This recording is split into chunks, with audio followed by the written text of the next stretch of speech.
क्या मार्च 2025 में मेष राशि के लिए भाग्य का दरवाजा खुलने वाला है या कोई नया संघर्ष आ सकता है? क्या मार्च 2025 में मेष राशि के जीवन में बड़े बदलाव आने वाले हैं? क्या यह महीना आपके लिए तरक्की और सफलता लेकर के आ सकता है या फिर कोई नया संघर्ष दस्तक दे रहा है? ग्रहों की चाल बदल रही है जिनका सीधा असर आपकी जिंदगी पर भी पड़ने वाला है। इस वीडियो में हम विस्तार से चर्चा करने वाले हैं कि मार्च 2025 में मेष राशि के लिए क्या संकेत मिल रहे हैं और किन बातों पर ध्यान रखना सबसे ज्यादा जरूरी होगा, क्योंकि मेष राशि वालों, शनि की 7.5 का आगाज इसी महीने हो रहा है।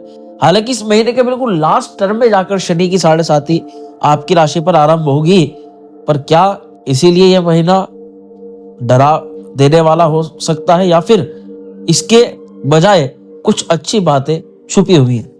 तो अगर आप मेष राशि के जातक हैं, इस वीडियो को आखिरी तक जरूर देखें, क्योंकि इसमें हम आपके करियर, वित्तीय, रिश्तों पर, स्वास्थ्य से जुड़ी हुई बेहद अहम जानकारी आपको देने वाले हैं। प्रिय जातकों, अगर ग्रह गोचरों की बात करें तो इस महीने सूर्य का गोचर 14 मार्च को होगा।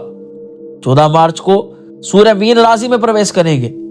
करियर में नई संभावनाएं खुलेंगी, लेकिन ध्यान रहे कि जल्दबाजी में कोई बड़ा फैसला आप नहीं ले रहे हैं। करियर में नई संभावनाएं आ रही हैं। यह समय आपको आत्मनिरीक्षण करने का और अपनी योजनाओं पर काम करने का संकेत दे रहा है। मानसिक थकावट जरूर महसूस हो सकती है, इसलिए ध्यान और योग से अपने मन को शांत बना करके रखें। मंगल का इस महीने कोई परिवर्तन नहीं है। मंगल की स्थिर ऊर्जा आपको आत्मविश्वास और साहस प्रदान करेगी। आपके नेतृत्व के गुण निखर करके सामने आएंगे, लेकिन अधिक आक्रामक होने से आपको इस महीने बचना चाहिए, क्योंकि इस महीने अगर कुछ चीजें खराब होती है तो उसका कारण केवल और केवल आपका क्रोध और आपका गुस्सा बनेगा। यदि आप कोई नया बिजनेस शुरू करना चाहते हैं तो यह समय आपके लिए लाभकारी हो सकता है, पर 7.5 के शुरू होने से पहले ही आप शुभारंभ श्री गणेश कर डालिएगा। देखिए, बुध वक्री हो गए 15 मार्च को और मीन राशि में बुध वक्री हो गए, तो बुध वक्री के दौरान सोच समझ करके फैसले लीजिएगा, खास वित्तीय मामलों के लिए, पैसे के मामलों के लिए। और गलतफहमियां बढ़ सकती है। देखो, जब बुध वक्री होता है तो सोचने समझने में भी गलतफहमियां बढ़ जाती है। इसलिए किसी भी बात में स्पष्टता अगर नहीं आती तो किसी निर्णय पर आपको नहीं जाना है। यानी अगर ऊपर ऊपर से आपको बताया जा रहा है पर आप उसके रियलिटी के बारे में आपको अनुभव नहीं है, तो आप फिर डिसीजन मत लीजिएगा। यह समय आपकी बुद्धिमत्ता को एक तरह से परखने वाला समय हो सकता है। ध्यान रखना है, कुछ लोग परीक्षा रूप में परीक्षा लेने के लिए आपके पास में आएंगे और आपको वो समझना होगा कि आपकी कहां पर परीक्षा ली जा रही है। बस वहीं पर आपको अपनी इस बुद्धि का प्रयोग देना है। अगर गुरु की बात करें तो इस महीने 19 मार्च को रोहिणी नक्षत्र में यानी चंद्रमा के नक्षत्र में बृहस्पति गोचर करेगा। गुरु का ये गोचर स्थिरता लेकर आ रहा है, कहीं ना कहीं अच्छा संकेत लेकर के आ रहा है।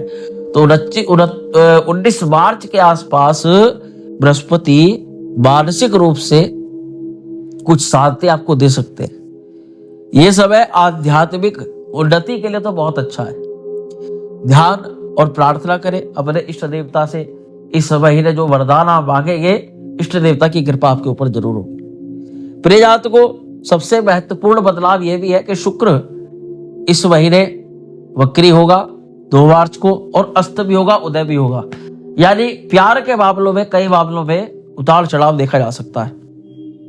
शुक्र वक्री के चलते रिश्तों में कुछ उतार चढ़ाव आ सकते हैं। प्रेम संबंधों में थोड़ी बहुत गलत फहमियां भी देखी जा सकती है। इसलिए धैर्य और समझदारी आपको रखनी पड़ेगी। खर्चों पर नियंत्रण रखना पड़ेगा, फालतू खर्चों से बचाव रखना होगा। और बात करें शनि की, तो 29 मार्च को पूर्वाषाढ़ा नक्षत्र के 4थे चरण में शनि प्रवेश कर जाएगा। इस महीने शनि आपको धैर्य और अनुशासन सिखा रहे हैं। कह रहे हैं, बेटा धैर्य से काम लो, अनुशासन से काम लो। अनुशासनहीनता नहीं चलेगी, क्योंकि अब मैं आपके जीवन के अंदर आ रहा हूं। और जब शनि जीवन के अंदर आ रहे हैं तो आपके जीवन के अंदर अनुशासन का, धैर्य का, मेहनत का, कड़ी मेहनत का पाठ सिखाने के लिए शनि आता है। शनि कोई दुख और चिंता देने के लिए नहीं आता।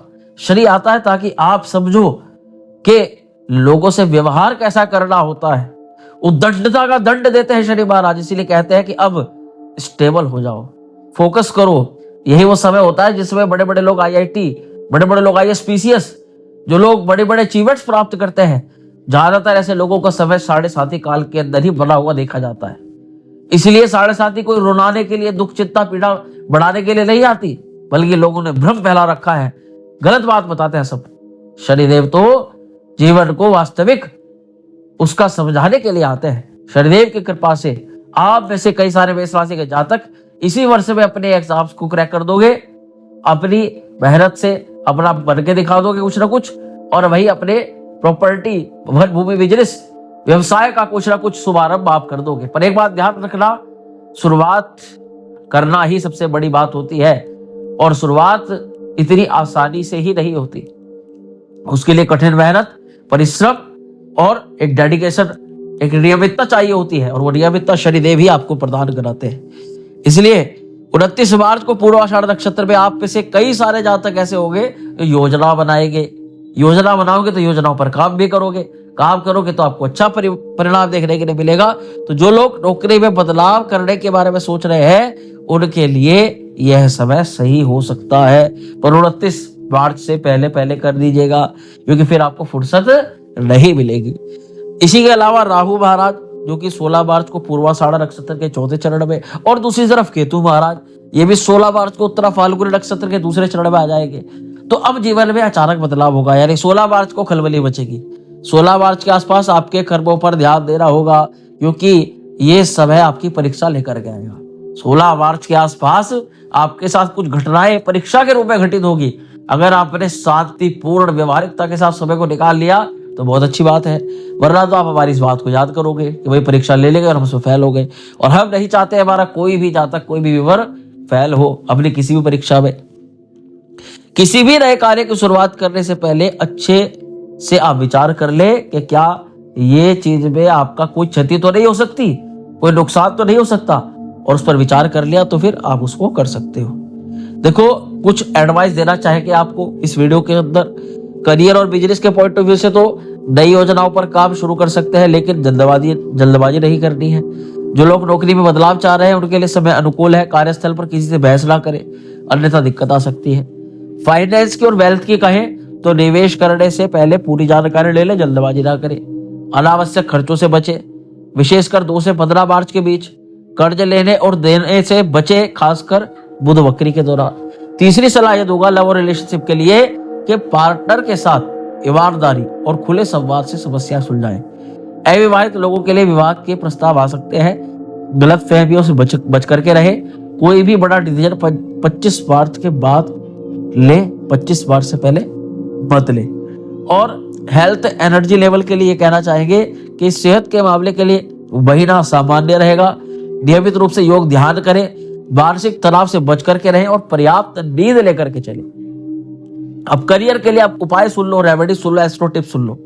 करियर के लिए रोज सुबह सूर्य को जल दें। कार्यस्थल पर मां सरस्वती की फोटो लगाएं। फाइनेंस के लिए क्या करें, किसी गरीब को सफेद वस्त्र या चावल का दान कर दे। शुक्रवार को लक्ष्मी माता की पूजा करें। लव और रिलेशनशिप के लिए क्या उपाय करें, रोज सुबह अपने पार्टनर के साथ कुछ समय बात करें या फिर एक दूसरे के साथ रहे। दूसरा, ओम शुक्राय नमः मंत्र का जाप करें। साथ ही कुछ आपको एक कंक्लूजन देना चाहेंगे कि दोस्तों, क्या आप इस महीने के लिए तैयार हो? क्या वास्तविकता में तैयार हो? क्या आप इस महीने में सफलता पा सकेंगे, या आपको लग रहा है कि चुनौती का सामना आपको करना पड़ेगा? कमेंट में बताइए कि आपके लिए इस महीने की सबसे बड़ी चुनौती क्या हो सकती है। अगर आपको यह वीडियो पसंद आई हो तो लाइक करें, इसको अपने दोस्तों के साथ शेयर करें और चैनल को सब्सक्राइब करना बिल्कुल ना भूलें, क्योंकि अभी मेष राशि को बहुत सारी सपोर्ट की आवश्यकता है, बहुत सारे ज्ञान की आवश्यकता है, जो ज्ञान उनको केवल और केवल इस arise astro guide YouTube channel के द्वारा ही प्राप्त होगा। तो ये रही पूरी यूट्यूब वीडियो जो हमने बना दी है आपके लिए, यानी मेष राशि वालों के लिए। तो तुरंत लाइक करें, शेयर करें, सब्सक्राइब करें। बहुत जल्दी मिलते हैं अगली वीडियो में। हर हर महादेव।